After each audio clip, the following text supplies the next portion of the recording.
Welcome to another episode of The Brand Called You, a podcast and podcast show that brings you leadership lessons, knowledge, experience, and wisdom from thousands of successful individuals from around the world. I'm your host, Ashutosh Garg, and today I'm delighted to welcome a multifaceted individual from Sydney, Australia, Mr. Anand Tamboli. Anand, welcome to the show. Thanks, Ashutosh. Happy to Anand be here. thank you. Anand is an award-winning author. He's an entrepreneur, he's a speaker, and he's a filmmaker. Anand has made over 15 short films and 6 documentaries, and he's passionate about technology and innovation. And given the amount of different things that he does, I thought today we will focus on his books and his filmmaking. So, Anand, before we start talking about books and filmmaking, tell me a little bit about your own journey. Right. So, to tell you in short, I started as an engineer. I wanted to become an engineer, became electrical, electronics, power engineering engineer 25 years ago. And so, starting with manufacturing, moved to banking. From banking, moved to starting my own company in software services and embedded systems. Moved to Australia, moved into another sector, telecom, insurance, and then now into filmmaking. So it's been quite a ride. I can imagine. Fascinating, fascinating. So let's talk first about filmmaking then. Right. You have made over 15 short films and 6 documentaries. Tell me, what made you get into the area of filmmaking after such an amazing tech career? And tell me a little bit about some of your work. Right. They say often that for Indians in particular, there are three things that we are very fascinated about. One is, of course, films and movies. The other is cricket. And third is politics. We can talk for long on these subjects. So And true. so this was something always an itch that I had. But at the other side, I also look at it as a business, if I were to think it from that point of view. And then there is a third angle, which in a way I have discovered over the journey. And that was reaching out to the number of people with your message. When I started speaking on stages, I would always speak to, let's say, maximum 500, 600 people at once. So that was the capacity. When I started writing, suddenly the books would go out to people even when I'm sleeping, somebody's reading. So I'm reaching out to more number of people. Then how could I maximize on that? And that's when the video or filmmaking came into picture, saying this is more easy to consume mechanism. It's easy to convey your message, and people would remember that way. So that has, in fact, given me what I wanted in terms of reaching out to more number of people in the right way. Absolutely agree with you. I mean, the visual is probably the easiest way to reach a very large number of people. But tell me about your short films and what are some of your subjects? Right. Initially, when I started working on short films, they were more, I would say, preachy. As you come from author background, you want to teach people. And so first few short films were pretty preachy, and that's the feedback I got. And that didn't seem right because end of the day, there has to be a good mix of entertainment, education, and inspiration. Anything you miss, people don't like it. More entertainment, there's nothing to take. More education becomes like an educational video. There's nothing else. And if there is no takeaway, no inspiration, why did I spend that time, right? So the balance is something which is very tricky to get. So initial was that, but now I have started realizing that I take a subject, and one of my mentor come idol is Mr. Mohan Agashe, Padma Shri Mohan Agashe, and he keeps talking about dates. So it's called a developing awareness through entertainment. So he says, and a lot of his movies are based like that. He would pick up a subject, very important subject that is relevant to the community, and develop a story around it and reach out to people through that story, through that medium. So now I have started working on such community topics, any topic, whether it's a relationship, whether it's a mother tongue. One of the short film is based on that mother tongue, importance of mother tongue. The documentary, recent documentary that we released last year, and that's going on TV in 2 months' time in Australia, is on entrepreneurship and migrant entrepreneurship in particular. So Indians going out in the other countries and doing their best. So such topics is what are driving my current work. Whether it's a short film documentary, that's just a different format I would reach out to. And when you say short films, how long is it? And when you say documentary, how long is it? Right. So short film and film. So in general, when we say feature film, a technicality is anything above 40 minutes is called as a feature film. Under 40. So typically I know and we all know the attention span. So we try and keep everything under 15 minutes, 15 max. So people can consume easily and respond to that. That's a short film genre. Documentary, again, it's a style in which something is being demonstrated. Again, there is a feature documentary and short documentary, same timestamps.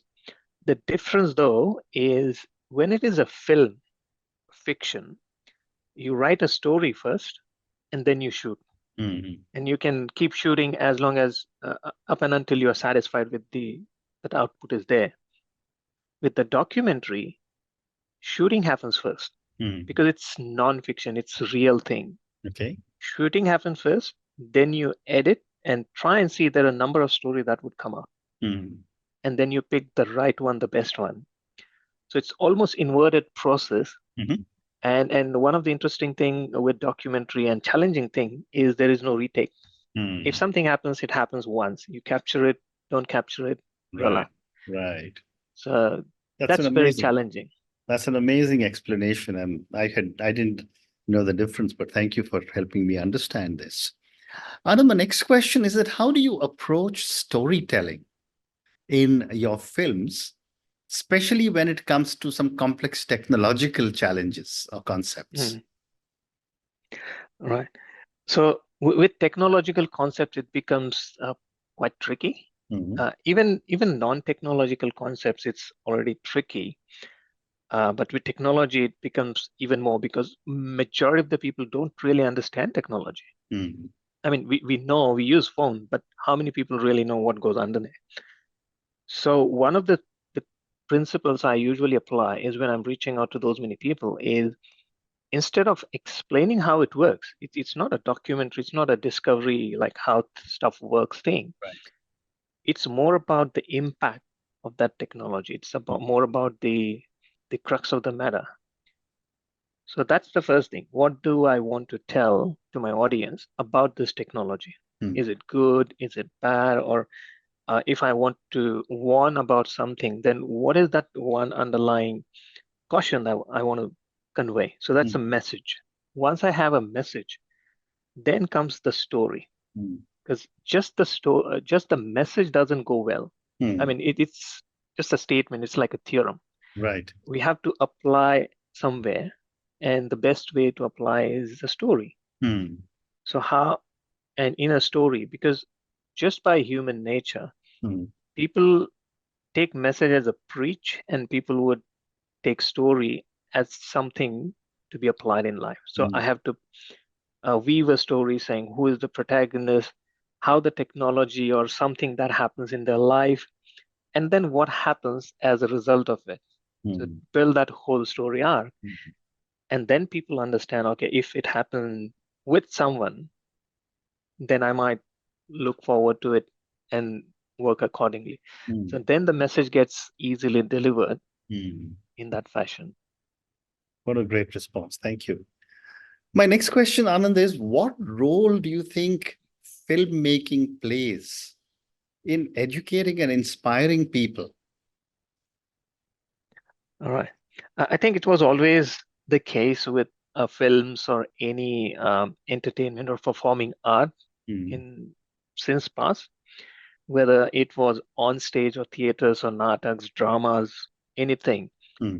when people started doing that, one was, of course, the entertainment piece, but topics always were um, people's education, educating masses about a topic, about a subject, about something that needs changing. So it's a change in particular.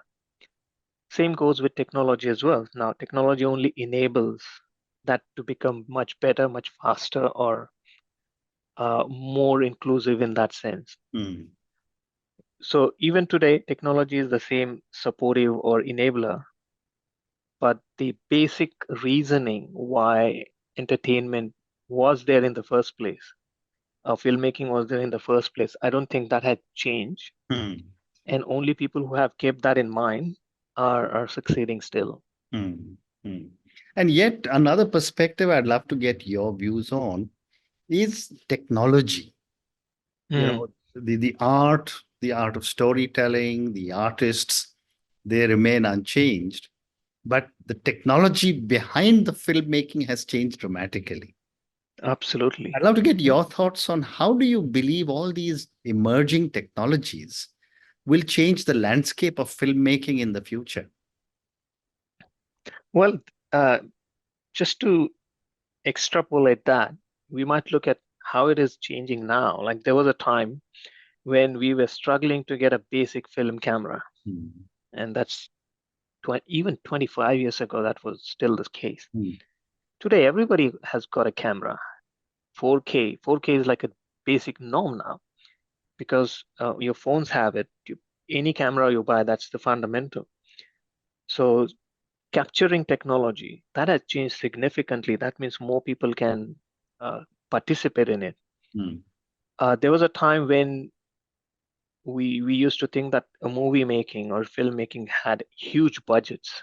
It needed a lot of money. Why? Because apart from casting and all the other technological stuff that goes into making something, lighting, like one of the biggest expense on the set is lighting. You have to light a set with so many lights. Right. Today there are cameras, you can shoot in moonlight and no one will be wiser that how many lights did you use. Wow. So think about someone shooting in moonlight with one camera and a big budget movie having 20, 30 lights on the set. The cost has gone down. The technology has enabled that cost change so significantly that people can do it. The question is, what will you do with it? Right. Right. Right. Very interesting. So one more question relating to filmmaking, and then I'll move to you, your other avatar as an author. How do you balance artistic vision with the technical aspects of filmmaking? And I'm sure there must be clashes going on in your own mind as the producer and the director. Yeah, that's something which happens every time on the set. I were to think like, no, this is technically this is something I need to do, but also from producer standpoint or artistic standpoint, there is a different approach to the same thing. And so I can only do justice to these two roles or these two perspectives with having certain principles in place. Call it like, policies, like a business policy, a business having some sort of policy. That my policy is, if I define something as a sacrosanct from artistic perspective, I wouldn't question that when I'm talking from technology standpoint.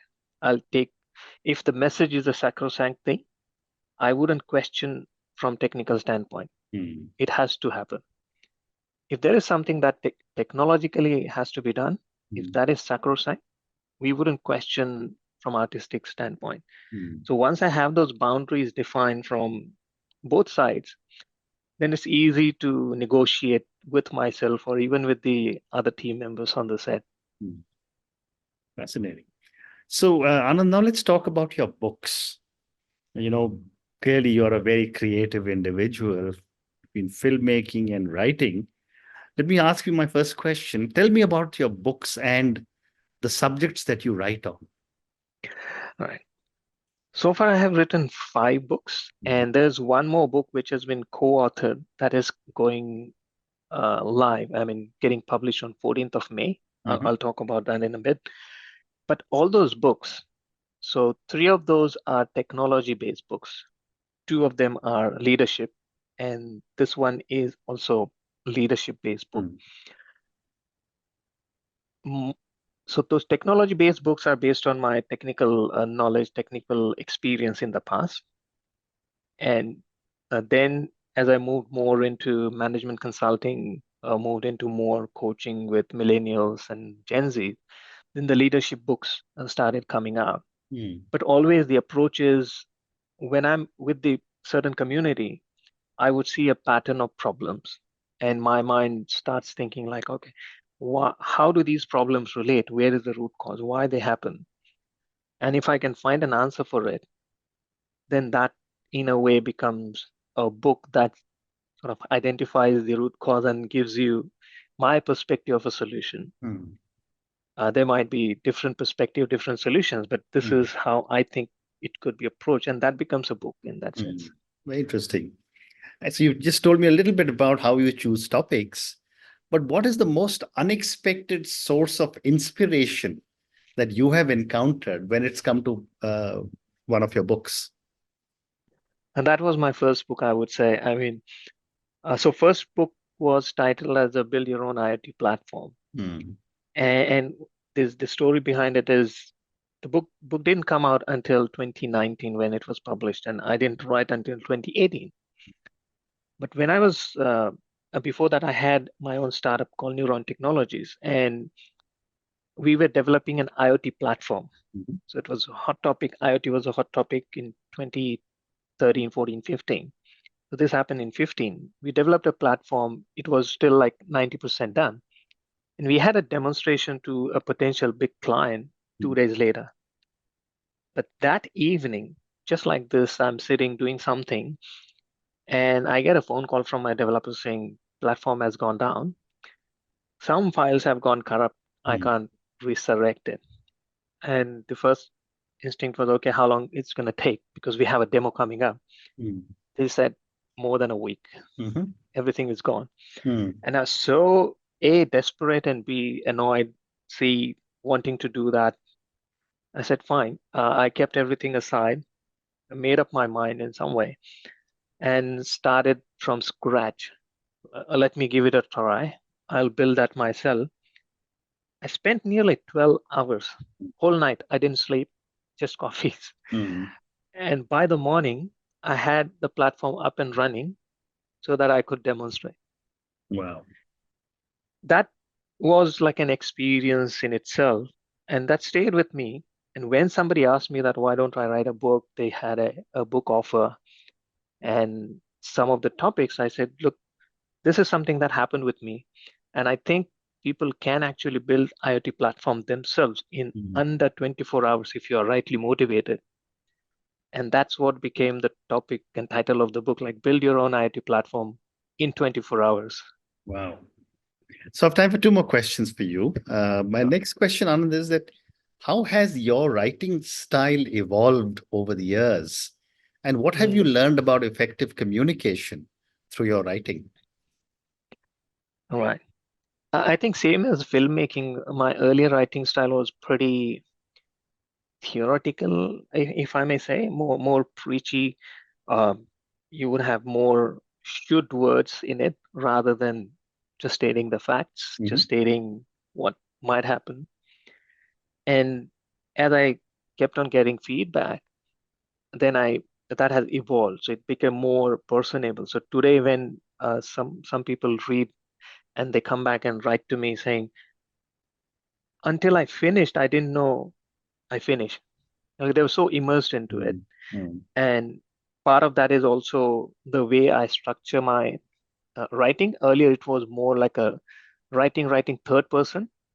Now it is more active. Like if somebody is talking to me and if somebody is reading, you'd probably feel it's the same way it has been written. It's more actively written. So more of a narrative style. More narrative style. Very interesting.